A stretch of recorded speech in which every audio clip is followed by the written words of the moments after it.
my brother. I follow him in immediately, and he has been well for quite some time. But then about a week or a week and a half ago, he started developing weakness and issues with his health. So we rushed him to this hospital, Eldoret Hospital, and the situation was like fluctuating from good to bad. You come in, you come to see him, and he looks good. You can talk, he can talk to us. And then when you come the following day, you find that he has gone down. The doctors worked around the clock. He himself is a doctor, and he has his own clinic here, so they know him very well.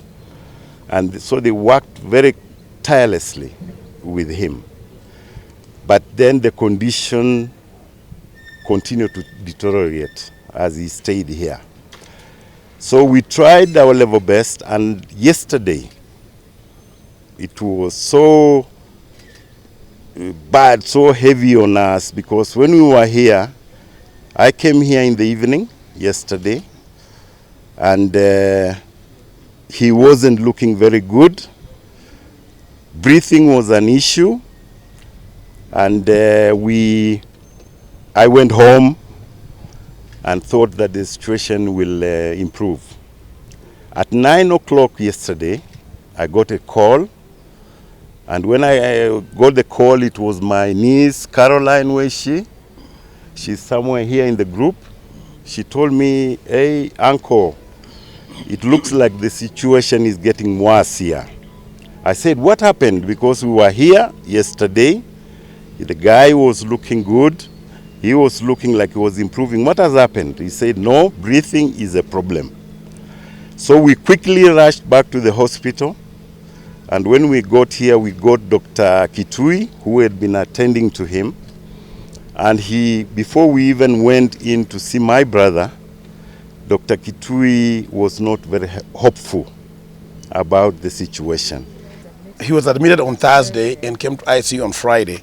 But he's been ill for about a week before we brought him to the hospital. 10 days. About 10 days, yes. So by the time he came over here is when we were trying to just take care of him at home.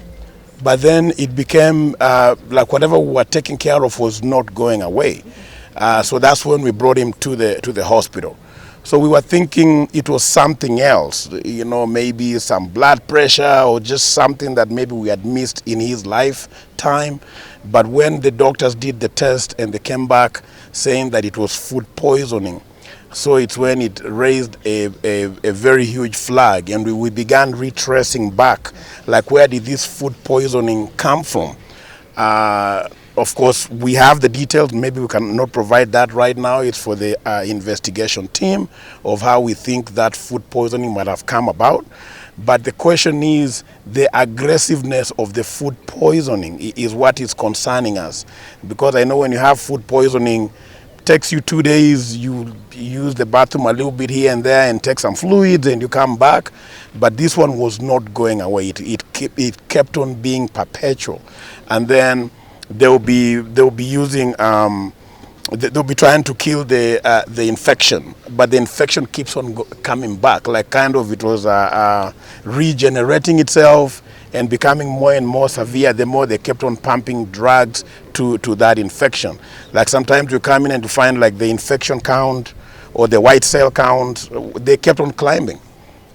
We began with how much white cell count? They kept on going up. Yeah, it kept on going up from, I think, from 18 to 24. The next day you wake up, it even went as high as 30, meaning there was just a lot of infection in the system. That's why we believe if you have a normal food poisoning, there's no way your infection rate just keeps on climbing. Then number two, it began affecting even blood clots, and they stopped even treating him with his blood clot situation because of the antibiotics that they were giving him for the infection. Then the lungs kept on failing, and then his kidneys kept on failing. the blood count. We have pumped in almost 3 or 4 or 5 pints of blood, but whenever they do the blood count, it's still down, and there's severe bleeding from the intestine.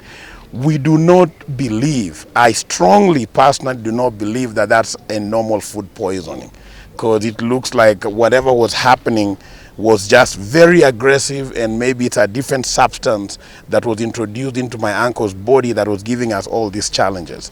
Family has explained to us what happened, the issues of food poisoning and the need for a post-mortem to be done. I think it's only in order that the hospital does that, grants the family their wishes, so that a post-mortem is done. And we do not just have the government pathologist here, but we have an independent pathologist for the family to ensure that everything is put to rest. These last days, I was very, very pleased as the party leader of DAP Kenya to welcome him to DAP Kenya. He joined our party recently, and he was planning to make a comeback to national politics through the DAP Kenya party. They said, I worked with your brother Mike, and I want to work with you.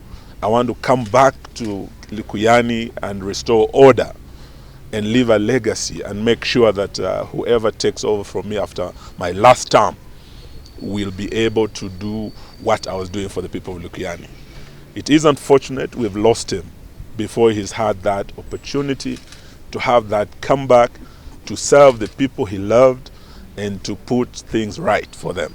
I don't even know how I had to begin, but all I want to say is that thank you everyone for coming here to condole with us. It's still a dream.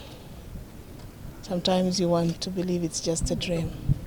It's like you are waking up to reality today, to realize that Daktari is no more. He's lying quietly in the morgue. And all I can say at the moment is just we need your prayers. Just be with us through this tough season.